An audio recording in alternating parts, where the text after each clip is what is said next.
On this short tutorial, I'm gonna show you how to fix Instagram direct messages easily and fast. First thing you wanna do, guys, is open the settings on your phone and then go to the apps manager like this. Now, after you click on the apps manager, on this page you will find all the apps that you have on your phone.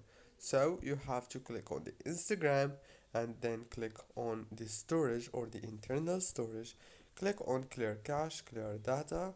Go back, click on the power usage details and then disable this option of the power consumption alert and go back. Now click on this force stop and reopen Instagram and the problem must be solved. If the problem still didn't solve yet, then you have to uninstall Instagram from your phone and then reinstall it again. Don't forget to like, subscribe.